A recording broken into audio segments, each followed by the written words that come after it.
Assalamualaikum sobat, jumpa lagi di alur cerita film Imam Ahmad bin Hanbal. Video kali ini kita akan lanjut bahas alur cerita episode ke-7. Langsung aja kita masuk ke alur ceritanya.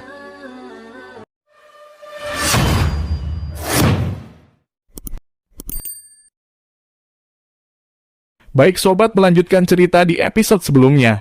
Imam Syafi'i bersama keempat muridnya dikembalikan ke penjara setelah dihadapkan dan disidang di depan Amirul Mukminin Harun al-Rasyid. Selanjutnya, sipir penjara yang sebelumnya dekat dan mengenal Imam Syafi'i berkata, kalau dia yakin Amirul Mukminin akan membebaskan Imam Syafi'i dari hukuman.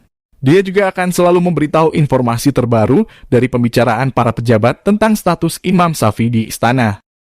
Berlanjut ke Ahmad yang dengan tegas memperingati Amir bahwa tokonya tidak akan pernah dijual kepada siapapun.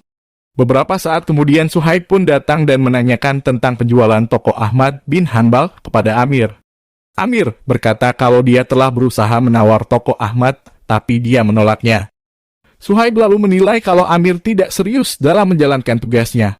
Dia lalu mengiming-imingi Amir dengan upah yang lebih besar dari sebelumnya jika Amir berhasil membujuk Ahmad untuk menjual tokonya.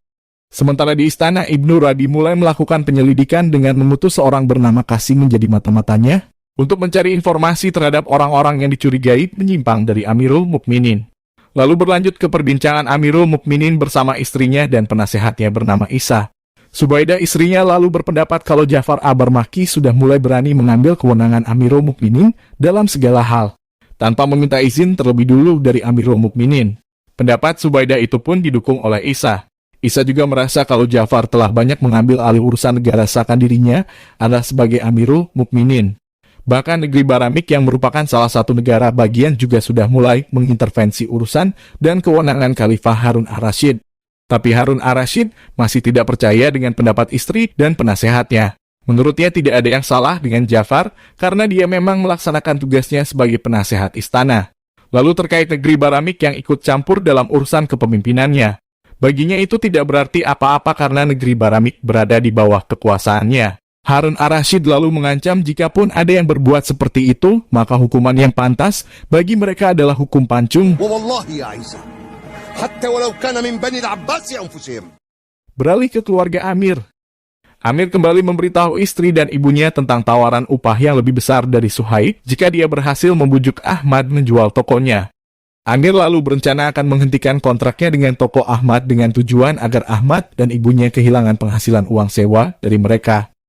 Tapi ibu Amir tidak setuju dengan rencana putranya, sebab rencananya hanya akan membuatnya kehilangan toko itu dan pekerjaannya selama-lamanya.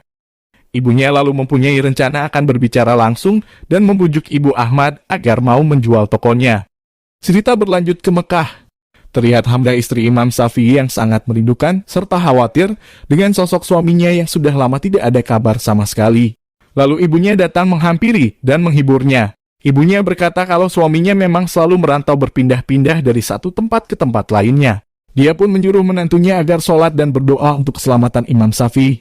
Sementara di tempat lain, sipir penjara sangat kagum dengan kesabaran dan ketenangan Imam Syafi'i menunggu keputusan dari Amirul Mukminin. Sipir itu mengungkap bahwa Amirul Mukminin Harun al-Rasyid tidak pernah berbuat zalim kepada siapapun. Akan tetapi orang-orang jahat di belakangnya lah yang selalu memprovokasi ketakutan dan menanamkan kekhawatiran kepadanya, sehingga menciptakan banyak laporan palsu yang berakhir pada banyaknya nyawa orang tak bersalah yang dihukum pancung. Mendengar cerita sipir itu, Imam Syafi'i tak sedikit pun takut karena dia telah menyerahkan segala urusannya hanya kepada Allah.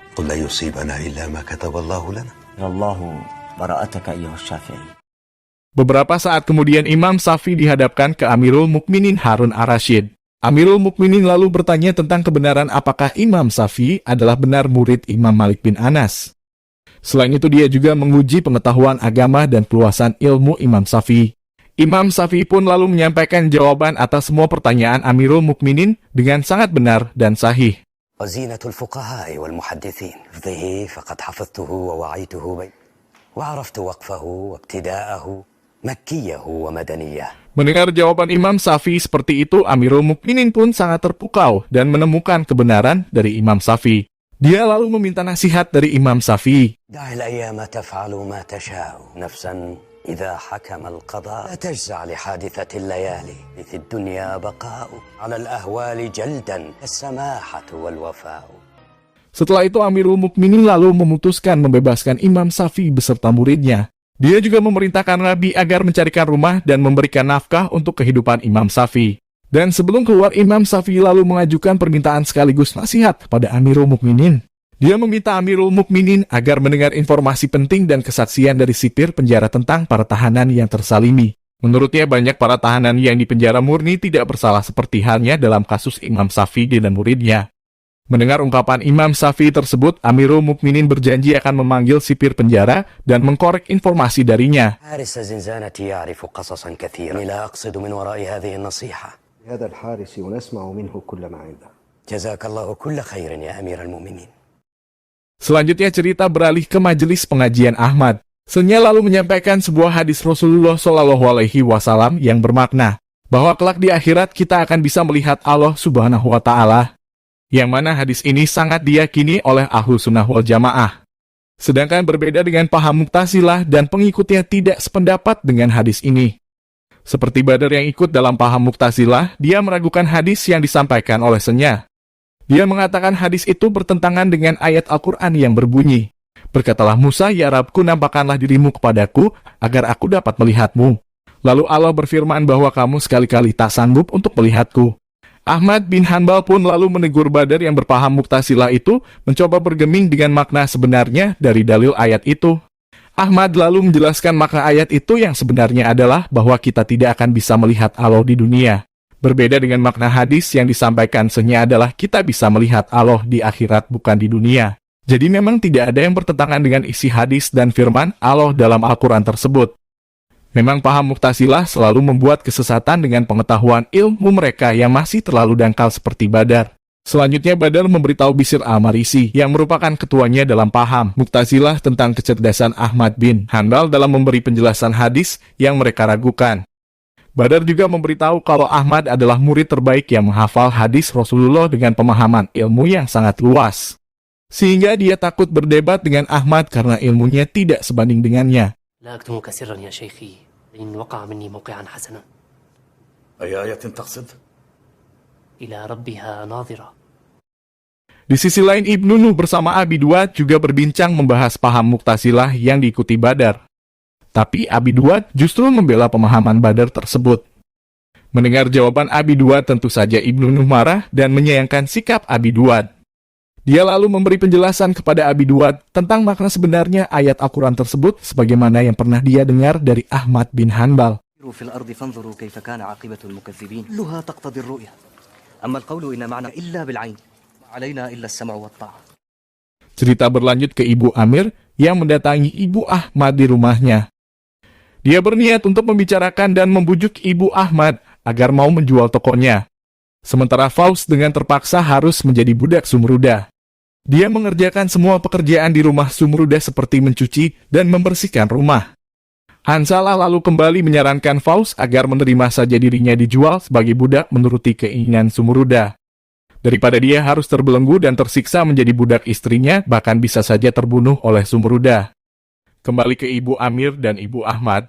Dengan berpura-pura sedih, Ibu Amir mengatakan bahwa penghasilan putranya di toko Ahmad tidak sebanding dengan biaya kebutuhan hidup sehari-hari mereka. Dia beralasan bahkan putranya sudah lama berniat akan menghentikan usahanya di toko itu dan mencari pekerjaan yang lain. Tapi dia bertahan karena masih mencari uang untuk melunasi sewa tokonya dulu. Ibu Ahmad pun termakan tipu daya Ibu Amir sehingga dia pun merasa kasihan kepada Amir dan ibunya. Setelah itu Ibu Amir lalu memberitahu Ibu Ahmad bahwa banyak orang yang ingin membeli tokonya bahkan dengan harga yang sangat tinggi. Mendengar hal itu Ibu Ahmad pun terkejut.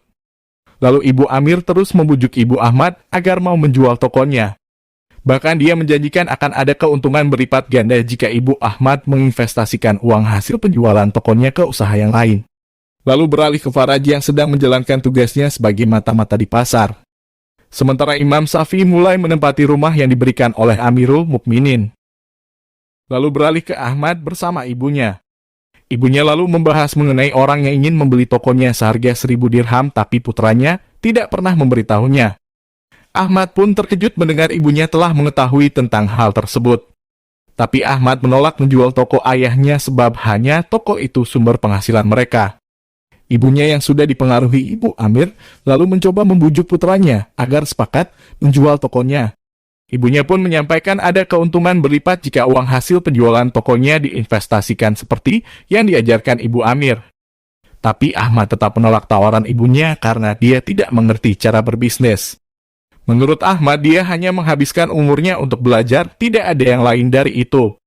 Akhirnya ibunya pun mengerti keinginan putranya dan menyerahkan semua urusan toko kepadanya. Setelah itu Ahmad bin Hanbal lalu mendatangi Amir di tokonya.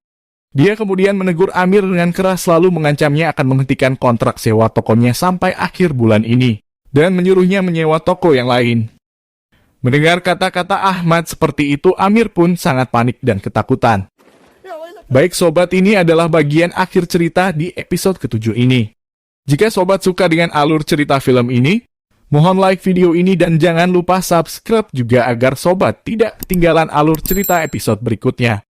Wassalamualaikum warahmatullahi wabarakatuh.